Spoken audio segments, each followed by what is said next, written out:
औज़ुबिल्लाहिमिनश्शैतानिर्रजीम बिस्मिल्लाहिर्रहमानिर्रहीम। Welcome to the Masters of Accountancy. आज से हम शुरू करने वाले हैं स्किल लेवल के paper F4 corporate and business law को, which is also known as LW in shortcut. So this is the orientation video. आज की वीडियो में हम इस सब्जेक्ट के बारे में जानेंगे, क्या है ये सब्जेक्ट और इसको आपने कैसे लेके चलना है, हमने कैसे लेके चलना है, और इसके बाद इसकी पेपर में क्या पैटर्न है, इसको इसके उसके अंदर मुश्किलात क्या आ सकती हैं आपको। सो कंप्लीटली ओरिएंटेशन वीडियो है। So let's begin this video.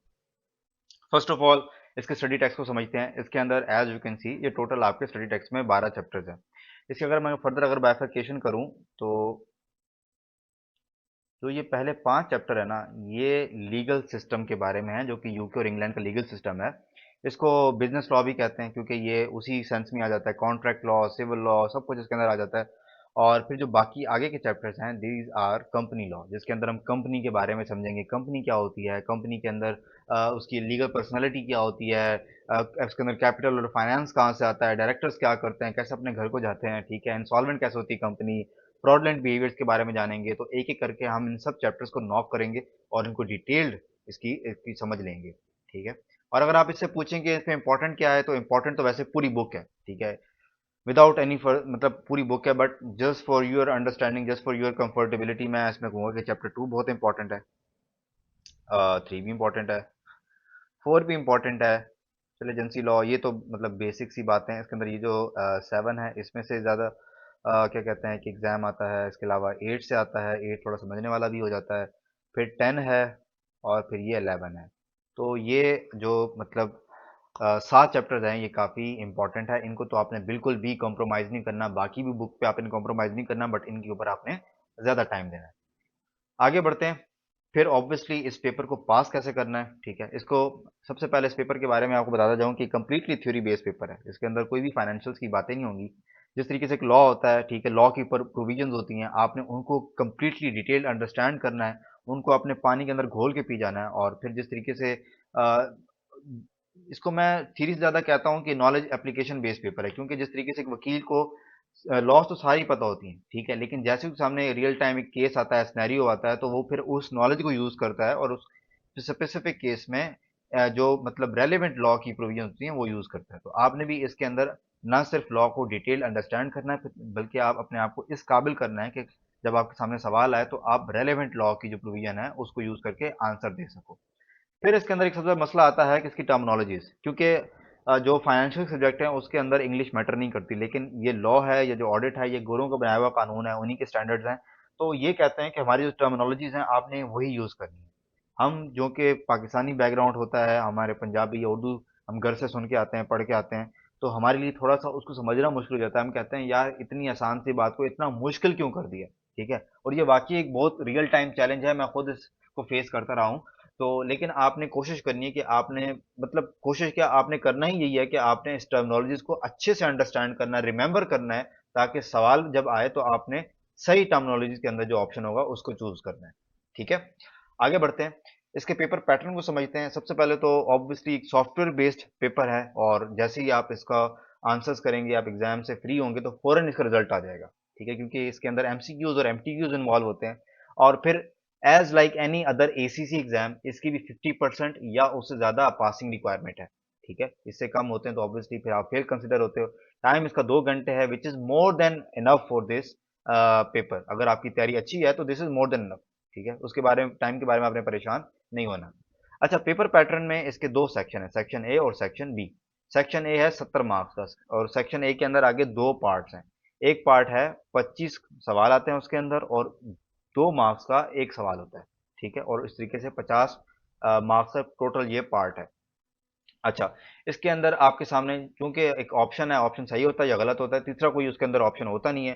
तो या तो आपको 2 नंबर मिलने हैं या फिर 0 नंबर मिलने हैं। एक नंबर का कोई सिनेरियो नहीं है, ठीक है, कि आधा मैं यहाँ लगा दूं, आधा वहां लगा दूं टिक, तो 1 नंबर मिल जाएगा, ऐसा बिल्कुल नहीं है, ठीक है। और इसके अंदर 4 ऑप्शन होते हैं आपके सामने, और आपने 4 में से एक या दो, मतलब जो भी सवाल के अंदर रिक्वायरमेंट होती है उस हिसाब से आपने टिक करना होता है। फिर उसके बाद इसका जो दूसरा पार्ट है इसी सेक्शन ए का, वो है 20 सवाल आते हैं, 1 नंबर का एक सवाल होता है, और इस तरीके से 20 मार्क्स का ये पार्ट है।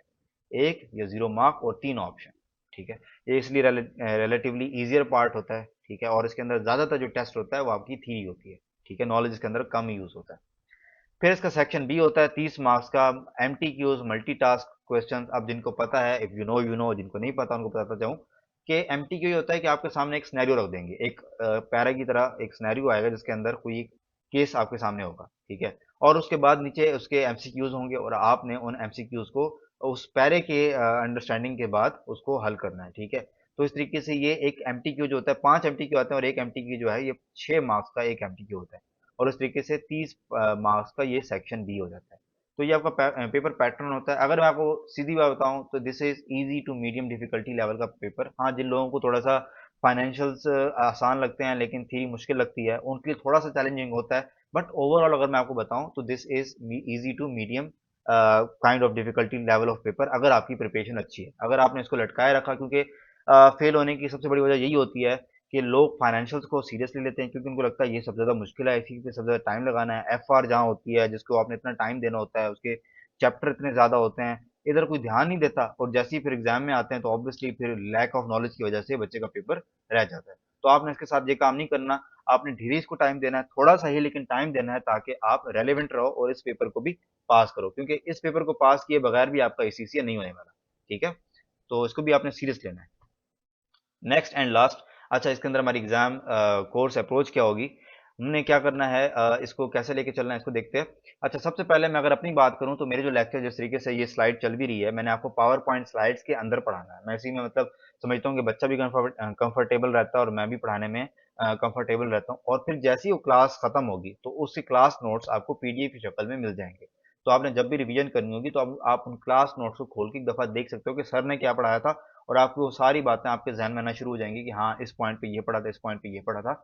और इस तरीके से आप जो है इसको रिवाइज कर सकते हो।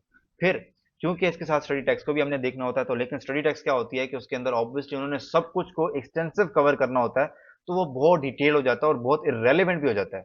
तो आपने क्या करना है, मैंने आपको पढ़ाना है और उसके बाद मैंने आपको उसके स्टडी टेक्स्ट का रेलेवेंट जो भी पैरा है, सेक्शन है, पार्ट है, वो मैंने आपको एज ए होमवर्क दे देना है। आपने उसको पढ़ना है और trust me 95% of the case आपको कुछ भी उसमें मुश्किल नहीं लगेगा। कुछ मुश्किल लगता भी है, कुछ ऐसी लाइन आ जाती है, कुछ ऐसा आ जाता है, आपको लगता है ये तो इरेलीवेंट सा है, इस पॉइंट का मुझे समझ नहीं आ रहा, तो I will be 24/7 available. You can come in the group और you can ask me personally as well कि सर जी इसका क्या मतलब है, and I can reply you.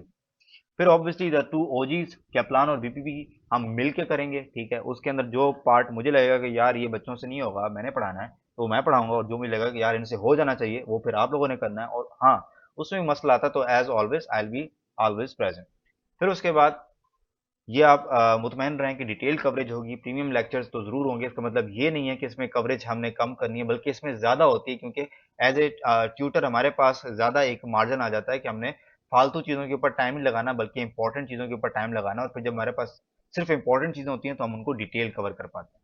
फिर obviously will be 24/7 available for WhatsApp, availability हमारी होगी, ठीक है। So what ever you will be question, तो आपने परेशान नहीं होना कि हम वो रियल टाइम क्लासरूम में नहीं बैठे। अगर आप थोड़ा पॉजिटिव इसको देखें ना, एक क्लासरूम है जिसके अंदर हर किस्म का बच्चा बैठा है, आपसे अच्छा भी बैठा है, आपसे बुरा भी बैठा है। अब आपके जहन में एक सवाल आएगा, तो वो सवाल छोटा सा भी हो सकता है जिसके ऊपर पूरी क्लास हंस भी सकती है, और वो सवाल इतना अच्छा भी हो सकता है कि पूरी क्लास कहेगी कि यार ये तो शोखा हो रहा है, ये तो एफिशिएंसी झाड़ रहा है, ठीक है। लेकिन उसके मुकाबले में वर्चुअली ऑनलाइन आप कंप्लीटली कंफर्टेबल होते हो। जिस तरीके से आपने पर्सनल डीएम के अंदर आपके सवाल पूछ सकते हो, ग्रुप के अंदर पूछ सकते हो कि सर इसका क्या मतलब है, you can get relevant answer, ठीक है। और obviously through out this journey हमने क्विज और मॉक्स को भी करना है। सो दिस इज ओरिएंटेशन वीडियो, और इसको हम इस तरीके से लेके चलेंगे। और इसके बाद हम स्टार्ट करते हैं चैप्टर नंबर 1।